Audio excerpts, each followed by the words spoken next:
Right now, though, it is time for This Week in the Lakeville Journal. It is time to bring in none other than Cynthia Hoswender, who's in the middle studio. Good morning, Cynthia. Good morning. Do you have company? I don't See her. And wow, with the compass like it is today, well, we'll see. Well, Maybe she'll be in. She may turn up. She might turn in. It's always a mystery. And we also have Janet Manko on the telephone. Good morning, Janet. Good morning. How are you this morning? Doing okay. How is everybody? Fine. 2 90-degree days in a row. We're fine. Yeah, it feels like summer. Isn't that great? I like it. All right. So now, we'll start off with a story that is devastating. And I guess it's devastating to us because of the age whenever something like this happens. But Stephen Wingard, who was a commercial diver, died, and what they're trying to figure out what happened when he was actually diving in a commercial instance to fix something. Right. And he's a Falls Village kid, very young, 25 years old. His parents very nice, Jerry and John Wingard. Jerry has been a wrestling coach in the area for many years. Do you know this kid was like one of the best wrestlers ever to come out of this area. Yeah, we actually had a quote from the Connecticut wrestling website, sort of saying, this is how exceptional he was. He did this. Some of his accomplishments. But and his mom, Joan Wingard, used to be the librarian at Lee Kellogg School, and is the one who organizes their lasagna dinner. So very, very sad incident, and parents just devastated. And as you said, died in a diving accident. They're not quite sure what happened. There's a coverage in the Post-Star, the local paper, that's very good, and they were saying it was blunt force trauma to the chest, but they don't know what caused it, and it's unusual for a diver to go down alone. They're not really. There's a lot of questions that haven't been answered yet, but sad story, absolutely crushing story. The class of 2019, I got a picture there. Yeah, in the years when I was covering Housatonic, I feel like it often rained, and I believe they had beautiful weather and some nice tents out on the green. And we had Cordelia Schiller and Tom Brown and Patrick Sullivan there, and just a nice, happy, relaxed class. Every class has a personality. This one seems very, very ready to get to work and roll their sleeves up and take on the world. Now, you've got a story, Cynthia, about the two bears that came to dine at a Salisbury home. Which is very fun. And you got great pictures from it. But here's the update. I just saw it on Facebook this morning. The same place posted a picture of the two bears that came back this morning. Right, and skipped the trap. That was there. Yeah. So this story is so funny because basically I just interviewed John Harney, and he's so hilarious. And he was at a house up in Taconic, and apparently these bears were very quiet because there were two of them in a small kitchen rumbling around, and he mostly heard car horns honking. And then he heard something fall, and he thought, "Oh, I'll go." I mean, you would think that if you had two bears in your kitchen, that you would know right away. And they broke the screen door. They broke the screens, not the door, and squeezed through. And then, they're big, but I guess they're like mice. They can squeeze into smaller spaces. And then you just have to read John's description. It's so funny. And then down around the corner, Hicks Marino had two bears, possibly the same. And so the DEP policy is if they're in your house, once they've gone into a residence, then they have to be destroyed. So and people keep posting stuff and going like, ha ha ha, there was a bear in my, whatever. So you need to call the DEP because, and also if you can take photos, don't just send them to us at the Lakeville Journal, send them to the DEP because they're trying to, what they want to do is make sure if they're going to destroy a bear, they want to be 100% sure that was the bear that was in the house. So it's very helpful to them if you can photograph it. And also, don't leave a screen door unlocked, or don't leave a screen door open, with the main door with bears around like they are nowadays. Because especially in an area where you see the bears a lot. Almost every screen door leads to a kitchen. Yeah. And of course they're going to smell and they're going to go right in. So if you don't like bears, if you don't like bears being euthanized, close your wood door. Close your wood door. Very simple. And keep your garbage inside. And people keep saying to me, well, I take my bird feeder in at night. And Paul Riga, the wildlife biologist, said, it doesn't matter if you bring it in at night. They're out during the day. Yeah. So if you have a bird feeder, they're going to come by your house. But once they come by, they're not going to just stop with the bird feeder. They're going to look for something better. Raisins apparently were very popular with these bears. I'll be sorry to see these two go because they're magnificent beasts that have come by the house numerous times. And but if you want to stop bears from being euthanized, just be a little bear smart and just don't leave your screen door there so they can go right through when they smell food. It's just if it bothers you that much, follow the rules and you won't see them euthanized like that. On to the other side of the page, and there is our U.S. representative once again. She's been great about coming here, and she's so impressive. And we don't usually know when she's going to be someplace. She just shows up. But she brought her dog to the Great Country Mutt Show, which was a huge success. Another brilliant Bunny Williams production over in Cornwall for the Little Guild. And so Johanna brought her dog and her awesomeness. And if you ever get a chance to meet her, she's just so impressive, and we're so lucky to have her. Then actually going on today at Town Hall in Sharon at 4 o'clock, the state update on their procedures of dealing with hospitals like Sharon Hospital. And this is a different thing, I believe, and we keep getting corrected on this, but I believe that the state Office of Health Strategy was invited here by the Save the Sharon Hospital group. Yes. So it's not like a couple weeks ago, Sharon Hospital and HealthQuest, which is now part of Nuvance with the Western Connecticut Health Network. They came and did their own presentation on their community update as they're required to do. This is a separate, just sort of a chance for the state to answer questions about the merger. It's for people to understand how the state does its oversight and how they can get in touch. That's exactly what this meeting is about. Just, hey, we're here. We do oversight. This is how you contact us. These are the reasons why you would contact. It's basically an informational session for people that think that there's no oversight and that want to get involved. Well, and it's important information to know about because this is how you will know what's going on at Sharon Hospital and keep an eye on it and see what they're supposed to be doing. That's it. So, all right, now I'm going to go inside. The Green Watch. Salad season is on the wane. No. I know, I said that too. So Janice Siller is the farmer at the Ottawa farm, and it's always surprising to me that most people I know who are very accomplished vegetable gardeners only do one planting of lettuce. And I think that with somebody like Jana, who's running a big farm and who's a great writer, by the way, we're very lucky to have her. Her thing is like, it's too late. You're done with all the greens. Just start paying attention to your other stuff. But I always succession plant lettuce, and you just have to keep an eye on it and, pick it a little faster before it bolts. But she's explaining why it is that farmers consider the greens season to be done. But I don't know.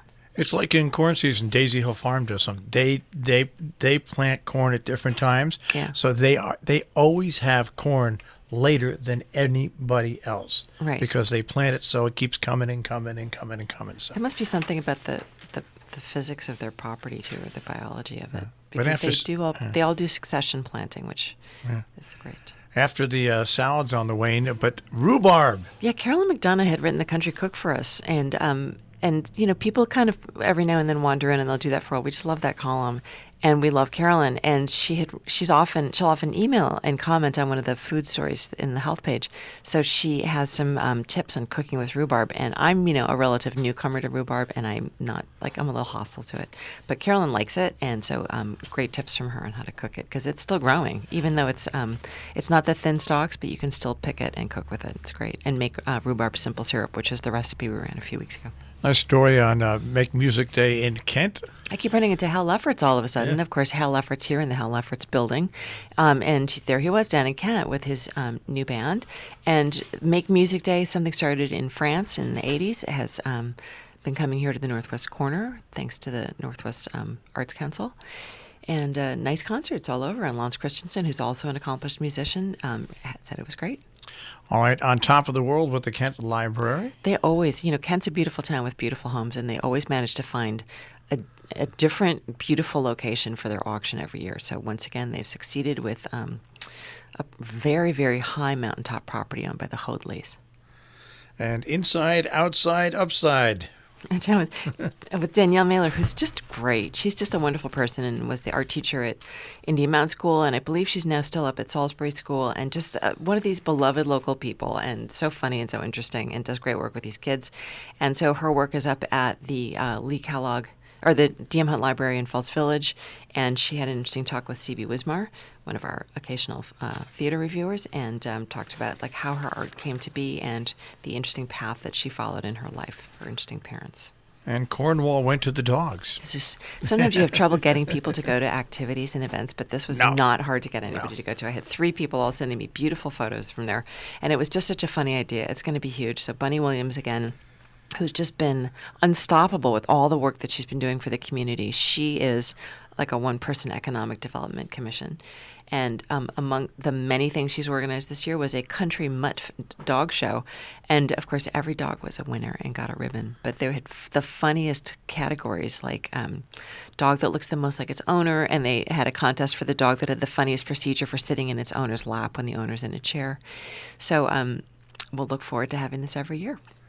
All right, and it's not that far off, but you've got a story already. Peter Steiner will be signing copies of his book at the annual Sharon Summer Book Signing. Yes, and so the website with the list of authors for the Sharon Book Signing, it's not the regular library website. So we've got the link to the to the book signing website here, but it's coming up August 2nd. That'll be the Friday night, and there'll be drinks, and there'll be private dinners at a few homes. Those seem to sell out so quickly that they don't actually tell us about them anymore. No. But they are holding them. And Peter Steiner, who's one of my favorite writers and is just the loveliest guy, he's our very popular Lakeville Journal opinion page cartoonist, but he's also, as many cartoonists are, he's a very accomplished painter. His work is up at the Hotchkiss Library of Sharon, and he's a very good writer and has been writing thrillers for several years, all of which I love. So he's got a new series about trying to be a good cop during the rise of the Nazi era. All right, on the next page, the exhibit Blown Away when Cathedral Pines and all of Cornwall basically lost just about every tree that there was. Yes, and this is before I came here, but for all the years that I've been here, people always say like, oh, Cathedral Pines. It's very, it's an iconic event like the flood of 1955.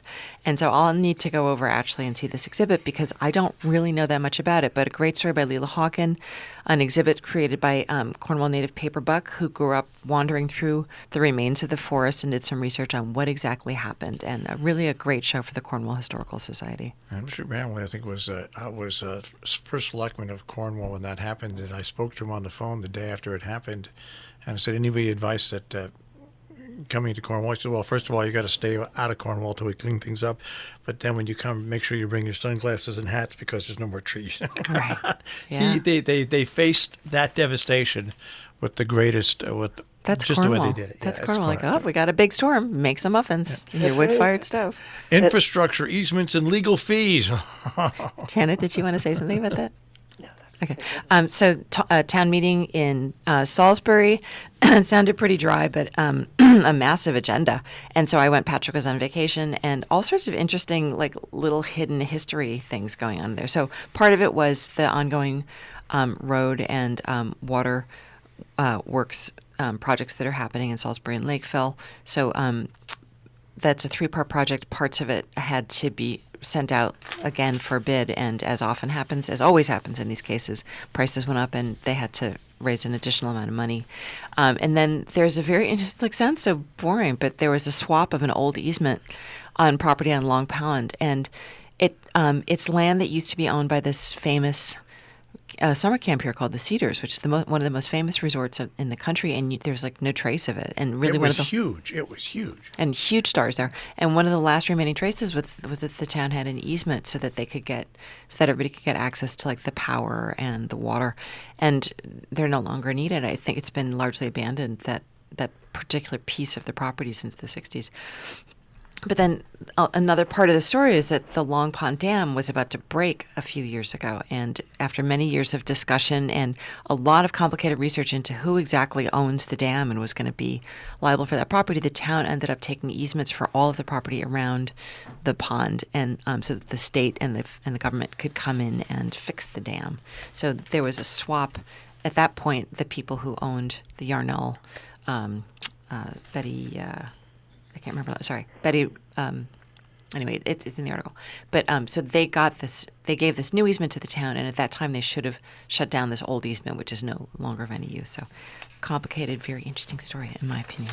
All right, an upcoming forum on high-speed communications. Yes, this is going to be very interesting. No matter what town you live in, everybody's talking about this 5G thing, and the idea with 5G is it's much faster, and it allows you to transfer a lot more information on your phone, which, face it, we're all doing it. But it requires a lot more of these little boxes that have to be placed they get placed lower along, electric power lines, and there's a lot of them. So people are very concerned not only about the aesthetics of it, but about the health. So there's going to be a forum on it. Please do come July 11th in the town of Cornwall.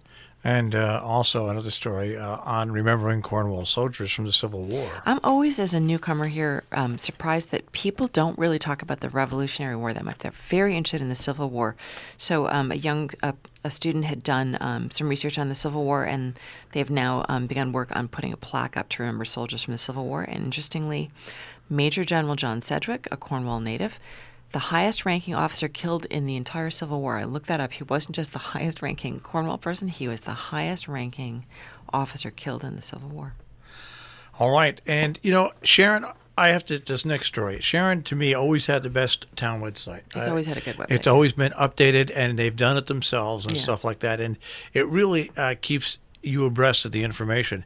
Well, they finally going to farm it out to some business, which I've seen their websites. They do a good job, but it's going to, and it's not going to be on the town server anymore, which is security for the town. But I still want to give Sharon thanks because their website really set the way for other websites in other towns. Yeah, and a lot of towns still trying to get their website together, and we're so dependent as a newspaper now on being able to sort of check in on their site. Kent also has an exceptionally good one. But of course, Linda Amarigi, the town clerk, who's been running the website, is going to continue to have to provide that information along with all the other pretty massive amount of work she does. So we'll look forward to seeing it, but it's going to be great, and we hope that it relieves her burden a little bit. Oh, I think it was, and this group does do a pretty good job. Lots of obituaries. This week. My friend Bob Pauls is in there, and of course the sad obituary for Stephen Wingard. All right, we're going to go on to the opinion page. Janet, Sharon Hospital is critical for the region's resources. Right. So what we're looking at here is a bit of the history of the ownership of the hospital, because we think it's become pretty confusing for a lot of our readers and, us. So by all means, give it a read.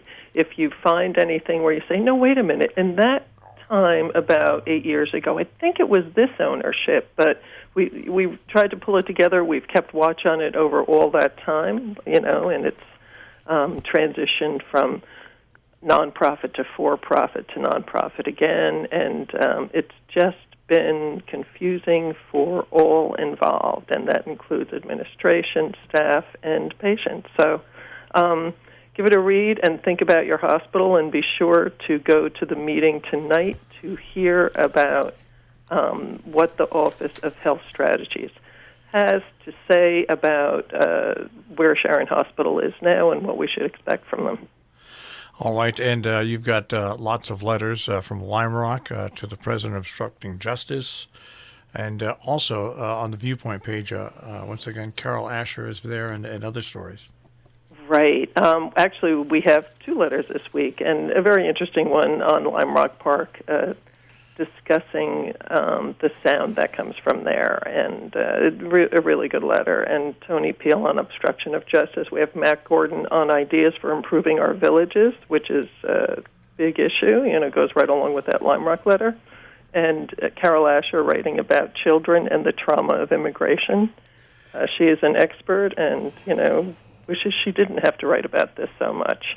But this issue just gets worse and worse. We have Tom Shackman on When Dictators Meet, Hitler and Mussolini at the Brenner Pass, and very interesting remembrance from Gail Binzen of Salisbury, who remembers what it was like to be a child in England on and around D-Day. And her remembrances are just very evocative. Don't miss this one. And going back to the letter about Lime Rock, it's almost a lot like what you've done with your editorial this week about what's going on with Sharon Hospital. I'm going to moderate a forum on Wednesday, July 10th at the Interlaken from 11 till 1, and people can show up. And with so many different stories out there and rumors about Lime Rock and the town of Salisbury and everything, you'll be able to show up and ask Skip Barber any question you want about the track, and legally what he can talk about with the track, with what's going on with the state of Connecticut and with Salisbury. It's not a forum where you can show up and pound your hand. If you've got a real question and you want real answers, you'll be able to go there. It's going to be 2 hours long, and it's absolutely free, and there's going to be some food there because you're going to have to give up your lunch to do it. But if you have any questions about what's going on in Lime Rock's View and you want to ask Skip Barber, that's a time that you'll be able to do it. And also, Skip is going to be the speaker on Tuesday, July 2nd at the First Tuesdays at 7 lecture series at the South Canaan Meeting House in Falls Village, and he'll be talking about the history of the track, which is very interesting. All right. Yeah, so go to that and go to the meeting on July 10th. Really important issue, and so much better to be informed. Well, it's like what you just said about the Sharon Hospital. There's so many other things that go into it. There's so many different moving parts to these stories that if you really want to speak to Skip and get it straight from him, it's the way to do it. All right. I just want to add that you have to listen to come up with an informed opinion, and sometimes. Right. A forum like this, it can be really helpful because just reading different points of view, you don't know all the bits and pieces. Bring your open mind. That's right. All right. Now, of course, Tri-Corner Real Estate is a big section for the paper this week. Super lavish houses, beautiful. It's just like I love looking through it. It's like watching a movie for me. It's. Did you buy me a house? Yeah. And right there, on Compass, the picture is great of Crazy for You. But if you ever look on Facebook and see the videos and pictures for the production of Crazy for You, we've had more people come to us and say they can't believe they saw what they saw inside the Sharon Playhouse. Ann Day is calling this her special Sharon Playhouse issue because not only does she have a great review by Marsden Upworth of Crazy for You, so and tonight I think it's going to be packed because they're almost sold out. They're almost sold out. They only have like 15, 20 seats left. Yeah, and it's the special $20 night, and there's a big group of us going actually, and so definitely go see it. It sounds so much more sprite. I was kind of like when I was asked to come because a friend of mine is stage managing tonight. I was like, oh, okay. But when you read this review, you're like, oh, okay. Yeah, it sounds really good. And Marsden, who's a wonderful reviewer, and has her own wonderful writing style that's a pleasure to read on its own. And of course, Dwayne Estes and Emily Sell are in it. And then if you turn the page, Robert Levenstein, who's one of the directors of Sharon Playhouse now, and Emily Sell, who is a great writer and a marketing person, Sharon resident, talk about the history of it and how they came to this system they have now where they have professional theater people working with talented community members, and it's fun because you go and you see your friends in the show, but also you have, the structure of the play is carried along by these young, enthusiastic, go-getters. So it's exciting. And Alan and Robert, in a year, have done an amazing turnaround with that Playhouse. They just, as director and artistic director and managers, they've just done a great job. They're never allowed to leave. And Robert did the research for this history, celebrating 60 years of Sharon Playhouse. And, that's amazing for a newcomer to the area who, he's still pulling it all together there at the Playhouse in an amazing way and took the time to do this. That's commitment. So don't miss this history. It's fascinating. All right, we have about a minute left to wrap up. Compass. Sophia Kaufman, who I like to take credit for her because she was my summer intern, but of course her parents really take the credit for her. She's the best, and she's a college graduate now and writing for Ann Day, and she's one of our favorite reviewers. And so she reviewed this movie that everybody is talking about now called Booksmart, and the actress Olivia Wilde, who I believe she was on House, and was great. And so she wrote this. She wrote and directed this film that everybody's talking about. And when you read Sophia's review of it, it's one of those movies that I think every person in America can identify with. It's about being a teenager, and it's about these two girls who, were sort of smugly book smart and then realized that other kids were being book smart but weren't making such a big deal about it and were having fun. So they go out to have a wild night of partying. And she said, it's the predictable high points, but it's just such a different, unusual, unique film. And wonderful soundtrack, wonderful actresses. So then Barbara Weiss is reviewing Tim Prentice's show of work at the Cornwall Library. We're so lucky to have we have so many world-class artists up here, but Tim really is very special. Show of his work at the Cornwall Library, and pieces are for sale. And Barbara, the reviewer, says, you'll want to own a piece or two. I do. Go buy one. So, gosh, I'd sure love to do that. I'm going to assume that they're probably more expensive, but I'm going to go check it out anyway because to own a piece of Tim Prentice would be extraordinary. All right. Now, next week is July 4th. Yes, we're going to be here. Oh, you're going to be here? Yeah, I will. If you want to be, Marshall, you may be having other programming. That's fine. Well, we'll be here, so we'll have you guys on the air because the paper's going to be out. Yeah, it will be. All right. Well, we'll speak to you guys next week. Thank you so much. All right. That is This Week in the Lakeville Journal here on Robin Hood Radio. You'll find them on the web, tricornernews.com, also on Facebook.